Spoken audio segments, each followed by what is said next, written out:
Hello everyone, এটা হচ্ছে আমার হোমমেড ক্লে দিয়ে মেক করা একটি ফ্রিজ ম্যাগনেট। যারা ক্লে সম্পর্কে নিউ বা ক্লে নিয়ে নতুন কাজ করছেন তাদের জন্য এটা হতে পারে একটা useful video. So keep watching. আমি যখন ফ্রি থাকি তখন কিছু কাজ থাকে যেটা খুব বেশি আনকমন না বা ইউনিক না, তবুও জাস্ট ক্লে দিয়ে কাজ করতে ইচ্ছে করতেছে, তখন আমি এই টাইপের সিম্পল শো পিসগুলি মেক করি। আচ্ছা, আজকে আমি একটা কথা আপনাদের কাছে জানতে চাইবো, সেটা হচ্ছে আমি যেমন ক্লে দিয়ে কাজ করতে খুব বেশি লাইক করি, অ্যান্ড আমার মতো অনেকেই আছে যারা হাতের কাজ করতে লাইক করে। সেটা হতে পারে সেলাই করা অথবা অন্য টাইপের ক্রাফটিং করা, ছবি আঁকা। সো আমি আপনাদের কাছে জানতে চাইবো, আপনারা আপনাদের অবসর টাইমগুলিতে কোন কাজটা করতে বেশি লাইক করেন, আমাকে কমেন্ট করে জানাবেন। এতে করে আপনাদের সাথে আমার একটুখানি জানাশোনা হলো, অ্যান্ড আপনাদের কাছ থেকে কিছু আইডিয়াও হয়তো পাওয়া যাবে।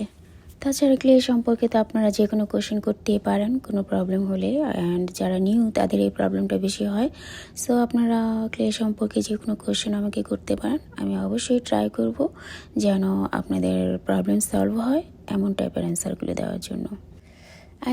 আমি যখন ফার্স্ট টাইম ক্লে মেক করতাম তখন অনেক প্রবলেম হতো, যে প্রবলেমগুলি ম্যাক্সিমাম টাইমই ইন্টারনেটে ঘুরে বা ইউটিউব চ্যানেলগুলিতে কোয়েশ্চেন করে অ্যান্সার পাওয়া যেত না। আর অ্যান্সার পেলেও দেখা যেত যে সেটা আমার বেলায় কাজে লাগতেছে না। এটা হতেই পারে, এটা নর্মাল। দেখা যায় যে ক্লে মেক করার জন্য আমরা যেই ইনগ্রেডিয়েন্টসগুলি ইউজ করি সেগুলোর কোয়ালিটির একটা ব্যাপার থাকে। তাছাড়া প্রত্যেকটা দেশের ওয়েদারের উপরও ডিপেন্ড করে, এক একটা দেশের ওয়েদার এক এক রকম, অ্যান্ড স্টোর করে রাখার উপরও অনেকটা ডিপেন্ড করে। অনেক সময় দেখা যায় যে 100% এয়ারটাইট করে রাখা হয় নাই। এই সকল প্রবলেমগুলির উপর ডিপেন্ড করে ক্লে ক্র্যাক করতে পারে, ফাঙ্গাস পড়তে পারে, ওভার ড্রাই হয়ে যেতে পারে, অনেক প্রবলেম হতে পারে। তাছাড়া ক্লে মেক করার সময় অল্প আঁচে ক্লে কুক করতে হয়।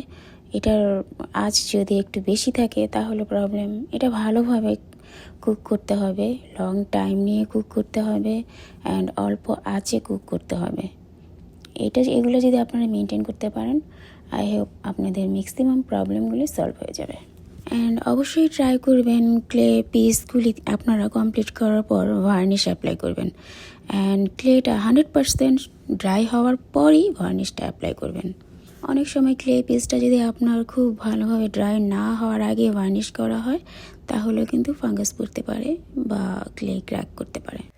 এই তো ফ্রিজ ম্যাগনেট মেক করতে করতে আপনাদের সাথে অনেকগুলি ইনফরমেশন শেয়ার করলাম। আই হোপ ভিডিওটা আপনাদের কাছে ইউজফুল হবে, অ্যান্ড যদি ভিডিওটা আপনাদের কাছে ভালো লেগে থাকে তাহলে লাইক, কমেন্ট ও শেয়ার করতে ভুলবেন না।